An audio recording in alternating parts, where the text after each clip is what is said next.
Hello friends, कैसे हैं आप। उम्मीद करती हूँ अच्छे ही होंगे। तो आज मैं आपको उत्तर व्यवहारवाद करवाने जा रही हूँ। यह जो है व्यवहारवाद का आधुनिक रूप है।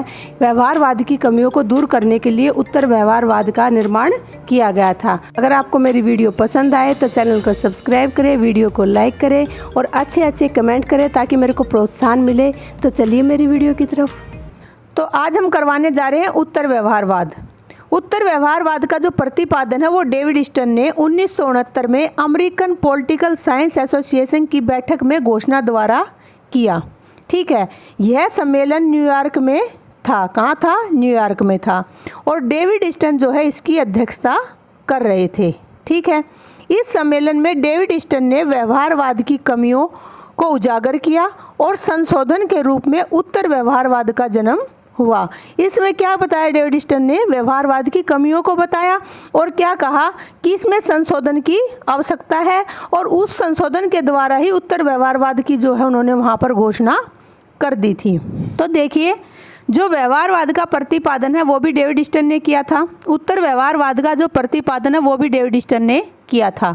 डेविड स्टर्न को व्यवहारवाद का पिता और जनक माना जाता है। ठीक है, अब डेविड स्टर्न ने ही जो है व्यवहारवाद का प्रतिपादन किया, वही उत्तर व्यवहारवाद का प्रतिपादन कर रहे हैं। ऐसा वो क्यों कर रहे हैं? तो देखिए, डेविड स्टर्न जो हैं वो स्वयं एक व्यवहारवादी थे और उन्होंने ही व्यवहारवादियों पर एक शक्तिशाली प्रहार किया। कैसे? उत्तर व्यवहारवाद की घोषणा करके। वो क्या कहते हैं कि जो व्यवहारवादी हैं वो वैज्ञानिक पद्धति और तकनीकी पक्ष पर ज़्यादा जोर देने लग गए। इससे व्यवहारवाद में क्या आने लगी? रूढ़िवादिता आने लगी। ठीक है, तो उन्होंने जो है उत्तर व्यवहारवाद को इसके बाद का चरण बताया है। किसके बाद का?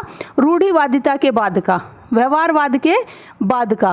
ठीक है, उसने क्या कहा कि ये जो है परिवर्तन नहीं है, ये एक सुधार का प्रयास है। ये नहीं कि व्यवहारवाद को गलत बता रहे हैं, वो इसमें क्या कह रहे हैं कि व्यवहारवाद में सुधार का प्रयास है उत्तर व्यवहारवाद। ठीक है, इसने व्यवहारवाद के विरुद्ध प्रतिक्रिया नहीं दी है, सिर्फ उसमें सुधार करने का प्रयास किया है। डेविड स्टर्न ने जो है उत्तर व्यवहारवाद को मूल्यों और तथ्यों का समन्वय बताया है।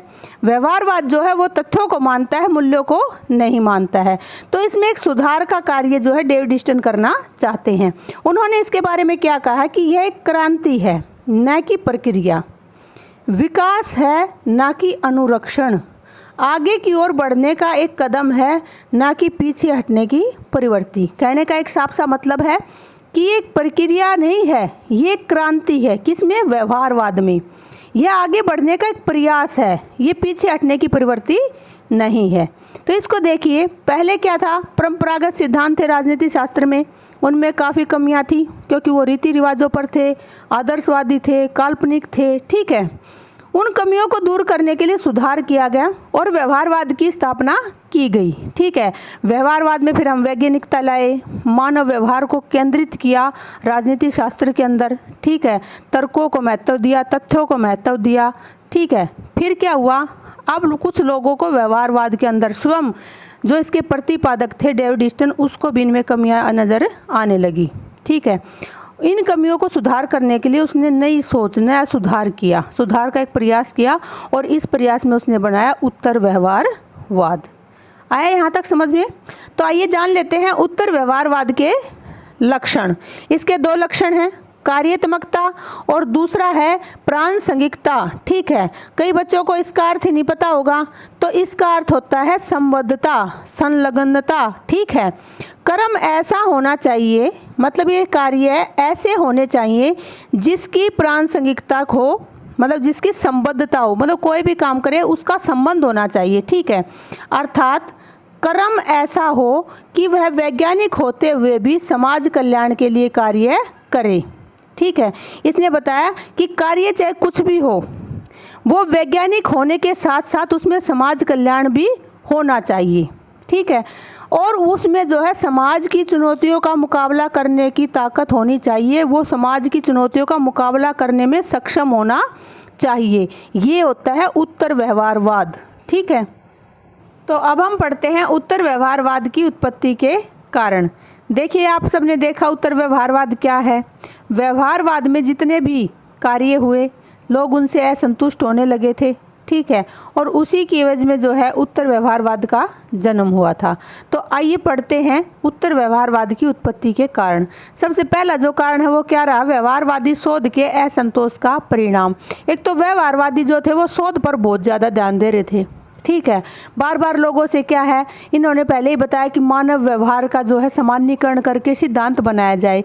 अब मानव के बार बार व्यवहार पे शोध करते जा रहे थे और वो शोध पे शोध करके जो क्या कर रहे थे, निरर्थक जो है पैसा खर्च कर रहे थे।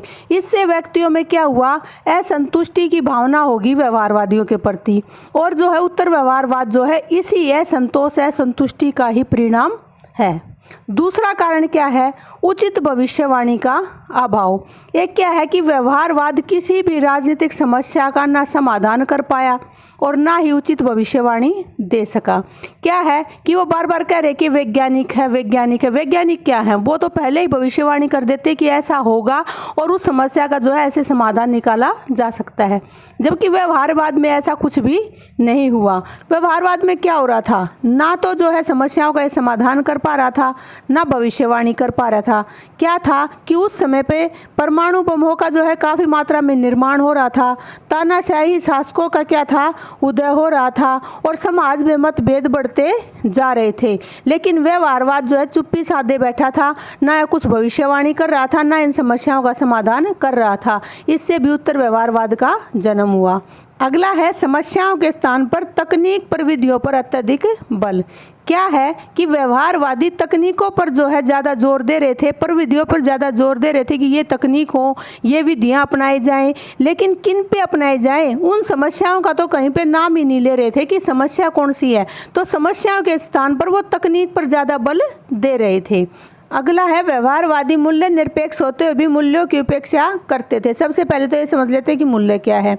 मूल्य व्यक्ति का स्वभाव है, ठीक है, मूल्य व्यक्ति की सोच है। कोई भी व्यक्ति उनसे अछूता नहीं रह सकता, चाहे वो मूल्य वैज्ञानिक तौर पर जो है सही माने गए हों या ना माने गए हों, ठीक है, चाहे उनका सर्वेक्षण हुआ हो या ना हुआ हो। लेकिन हर कार्य के बीच में, चाहे वो व्यवहारवादी है, चाहे वो वैज्ञानिक है, कोई भी है, उसके मूल्य जरूर आएंगे ही आएंगे। तो इसलिए इन मूल्यों को हम नहीं छोड़ सकते। जबकि ये व्यवहारवादी जो उन मूल्यों को जो है प्रयोग करते हुए भी क्या कह रहे थे कि जो है मूल्य जो है वो क्या है, अध्ययन में वैज्ञानिकता की दुर्बलता है और तथ्यों की वैज्ञानिकता का पर्याय। मतलब तथ्य तो इम्पोर्टेंट है और मूल्य इम्पोर्टेंट नहीं है, जबकि मूल्य जो है हर काम में ज़रूर आते हैं। अगला है मनुष्य और प्रकृति परिवर्तनशील है। क्या है कि कोई भी मनुष्य है या प्रकृति है वो परिवर्तनशील है, वो एक जगह पे नहीं रह सकती। जबकि व्यवहारवादी क्या कर रहे थे, सामाजिक विज्ञान को प्राकृतिक विज्ञान में लागू करने का प्रयास कर रहे थे। ये बिल्कुल भी संभव नहीं है, ठीक है। अगला है सामाजिक और राजनीतिक परिस्थितियाँ। उस समय क्या था, उस समय परमाणु बम के आविष्कार के कारण राष्ट्रीय एवं अंतर्राष्ट्रीय संबंधों में ऐसी समस्याएं उत्पन्न हुई जिनका व्यवहारवाद के पास कोई समाधान नहीं था, ठीक है। मतलब उस समय ऐसी परिस्थितियां बन गई कि बम बनाए जा रहे, मैंने अभी आपको बताया, तानाशाही शासनों का उदय हो रहा है, सामाजिक मतभेद बढ़ रहे हैं। तो इससे क्या हुआ, राष्ट्रीय और अंतर्राष्ट्रीय जो परिस्थितियां थी, जो संबंध थे, उनमें बहुत सारी समस्याएं खड़ी हो गई जिनका कोई भी समाधान व्यवहारवाद के पास नहीं था। तो सबसे बड़ा कारण ये भी बना उत्तर व्यवहारवाद की उत्पत्ति का। तो ये क्या कहता है कि इस प्रकार इन परिवर्तनशील परिस्थितियों में नए दृष्टिकोण की आवश्यकता अनुभव हुई और किसका जन्म हुआ, उत्तर व्यवहारवाद का जन्म हुआ। अब हम पढ़ते हैं उत्तर व्यवहारवाद की विशेषताएं। सबसे पहली जो विशेषता है वो क्या है कि राजनीति विज्ञान के शोध में तकनीक की जो उपेक्षा सार तत्वों को उपयोगी माना जाना चाहिए। मतलब क्या है कि जो राजनीति विज्ञान में जितने भी शोध होते हैं उसमें व्यवहारवाद क्या करता था, तकनीक पर जोर देता था, जबकि उत्तर व्यवहारवाद क्या कहता है कि तकनीक की उपेक्षा करके जो उसके उद्देश्य हैं, जो सार तत्व हैं, उनको उपयोगी बनाया जाना चाहिए, ठीक है। तकनीक पर ज़्यादा ध्यान नहीं देना चाहिए। दूसरा पॉइंट है सामाजिक परिवर्तनों पर बल। क्या है कि जो व्यवहारवादी थे वो अपना समय और पैसा बेकार के तथ्यों को इकट्ठा करने और उनके विश्लेषण पर लगाते थे और इससे क्या परिणाम निकलते, मामूली परिवर्तन होते थे। जबकि जो उत्तर व्यवहारवाद है वो व्यापक परिवर्तन का समर्थन करता है। ठीक है, वो क्या कहता है कि जो मूल्य हैं और तथ्य हैं उनका समन्वय करके समाज की जो समस्याएं हैं उनको दूर करके एक समाज के अंदर बड़ा परिवर्तन लाया जाए। तीसरी जो विशेषता है उत्तर व्यवहारवाद की वो ये है कि उत्तर व्यवहारवादी मानव जाति की आवश्यकताओं को पूरा करने तथा संकटों के समाधान में सहायता करने में रुचि दिखाते हैं। ये मैं अभी बताया आपको कि ये क्या चाहते हैं कि खाली हमें ये नहीं कि भाई आंकड़े इकट्ठा कर लिए, विश्लेषण कर दिया, वैज्ञानिकता बना दी, ऐसा नहीं होना चाहिए। हमें जो समाज के अंदर जो समस्याएं हैं उनका समाधान करना चाहिए और मानव जाति की आवश्यकताओं को पूरा करना चाहिए। अगली जो विशेषता उत्तर व्यवहारवाद की वो क्या है, मूल्यों में ही ज्ञान है। उत्तर व्यवहारवादी क्या मानते हैं कि मूल्यों में ज्ञान है। ठीक है, और व्यवहारवादी क्या मानते थे कि मूल्य होने ही नहीं चाहिए। ठीक है, तो उत्तर व्यवहारवादी मानते हैं कि मूल्यों में ज्ञान है और उस ज्ञान के साथ अगर तथ्यों को भी शामिल कर लिया जाए तो ये समाज की समस्याओं को दूर कर सकते हैं। ठीक है, तो देखिए क्या कहते हैं कि मूल्यों में ही ज्ञान है, विशेषकर सामाजिक विज्ञान मूल्यों से अलग नहीं है। उत्तर व्यवहारवादी मूल्यों और तथ्यों के समन्वय को महत्वपूर्ण मानते थे। मतलब ये मूल्यों को मानते थे, व्यवहारवादी मूल्यों को नहीं मानते थे। अगली जो विशेषता है उत्तर व्यवहारवाद की वो क्या है कि उत्तर व्यवहारवादी सबसे पहले समस्याओं पर ध्यान दिया जाना चाहिए को महत्व देते हैं, ना कि तकनीक पर। वो क्या कहते हैं कि जो है समस्याओं पर फोकस करना चाहिए, व्यवहारवादियों की तरह नहीं कि भाई कौन सी विधि अपनाई जाए, कौन सी तकनीक अपनाई जाए। उस तकनीक और विधि को छोड़कर जो समाज में समस्याएं हैं उन पर ध्यान देना चाहिए। उसकी अगली जो विशेषता है वो क्या है, बुद्धिजीवियों की भूमिका। जो उत्तर व्यवहारवादी क्या मानते हैं कि राजनीति शास्त्र में जो राजनीति शास्त्री हैं वो क्या करें, वो प्रयासरत रहें किस चीज़ के लिए, बुद्धिजीवी होने के नाते समाज की हर गतिविधियों में भाग लेने के लिए प्रयासरत रहें और जो समाज में जितनी भी समस्याएं हैं उनके समाधान में मदद करें। मतलब वो अपनी बुद्धिजीवी होने की भूमिका अदा करें।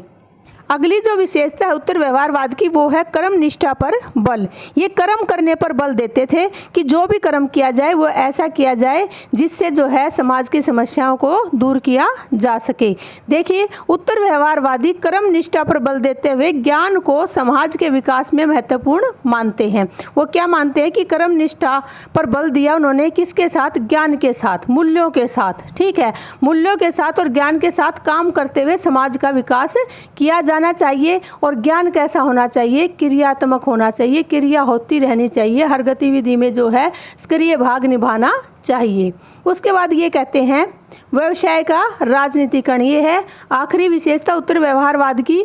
इसमें क्या है कि जो उत्तर व्यवहारवादी हैं वो राजनीति शास्त्र को समाज में उद्देश्यों के लिए सुव्यवस्थित दिशा और मानव मूल्यों की रक्षा हेतु मानते हैं। वो क्या कहते हैं कि जो राजनीति है उसमें जो राजनीति शास्त्री हैं वो क्या काम करें, वो जो है समाज के उद्देश्यों को सुव्यवस्थित दिशा प्रदान करें और मानव मूल्य की रक्षा के लिए प्रयासरत रहें। ये उनका कार्य है। अब देखिए उत्तर व्यवहारवाद की आलोचना में सिर्फ इतना ही बताया गया है कि उत्तर व्यवहारवाद ने क्या किया, अमेरिकी मूल्यों को अधिक अपनाकर वैज्ञानिकता को भुला दिया है या प्रे कर दिया है, तटस्थ कर दिया है। ठीक है, मतलब क्या है कि उन्होंने अमेरिका के जो मूल्य थे उनको ज़्यादा अपना लिया और जो चीज़ें थी उनको भुला दिया। लेकिन निष्कर्ष ये निकलता है कि जो उत्तर व्यवहारवाद है उसने तथ्यों और मूल्यों में समन्वय कर समाज की समस्याओं का निदान करने का प्रयास किया है और साथ ही व्यवहारवाद में जितनी कमियां थी उनको दूर करके व्यवहारवाद को क्या किया है, व्यवहारवाद को प्रासंगिक बनाया है। आइए आप पढ़ लेते हैं व्यवहारवाद और उत्तर व्यवहारवाद में अंतर। पहला अंतर क्या है कि व्यवहारवाद जो है वो पूर्ण विज्ञान बनाने के लिए शोध पद्धति पर बल देता है। मतलब जैसे विज्ञान के अंदर क्या होता है, शोध होते हैं, आंकड़े इकट्ठा होते हैं, उनका विश्लेषण होता है, ऐसे ही व्यवहारवाद भी जो है राजनीति शास्त्र को पूर्ण विज्ञान बनाना चाहता है, इसलिए शोध पद्धति पर बल देता है।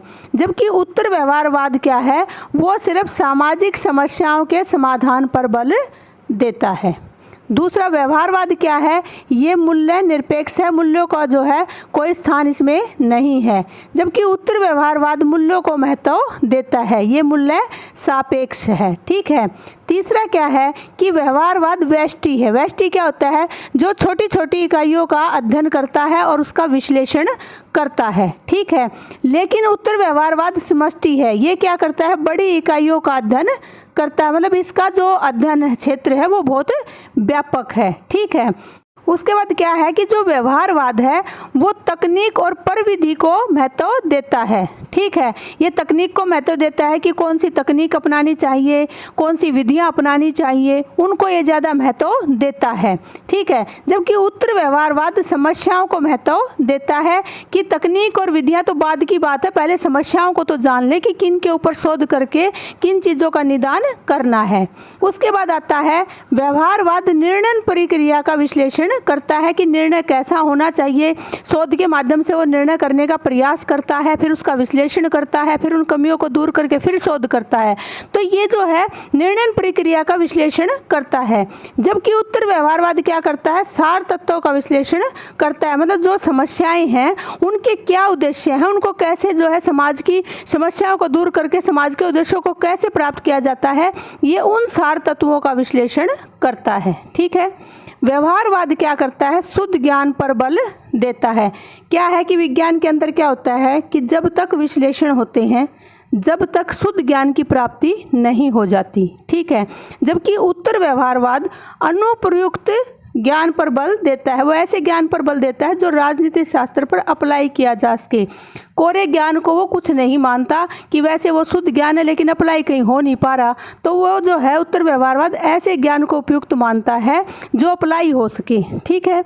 उसके बाद जो अगला है व्यवहारवाद क्या मानता है, यथास्थितिवादी, मतलब जैसी स्थिति है उसके ऊपर ही जो क्या करता है वो शोध करता जाता है। ठीक है। लेकिन उत्तर व्यवहारवाद क्या मांगता है, सामाजिक परिवर्तन की मांग करता है। ये चाहता है कि समाज में समस्याओं का निदान करके एक बहुत बड़ा परिवर्तन हो। ठीक है। उसके बाद आता है व्यवहारवाद शुद्ध ज्ञान साध्य है। अब ये साध्य जो है इसका अर्थ होता है अंतिम लक्ष्य है, यानी व्यवहारवाद को बिल्कुल विशुद्ध ज्ञान चाहिए। ठीक है। फिर व्यवहारवाद क्या मानता है, अंतिम लक्ष्य है ज्ञान की उपयुक्तता, मतलब समाज में विकास के लिए जितना ज्ञान होना चाहिए उतने ही ज्ञान की इनको आवश्यकता है और उतना ही ज्ञान इनके लिए उपयुक्त है।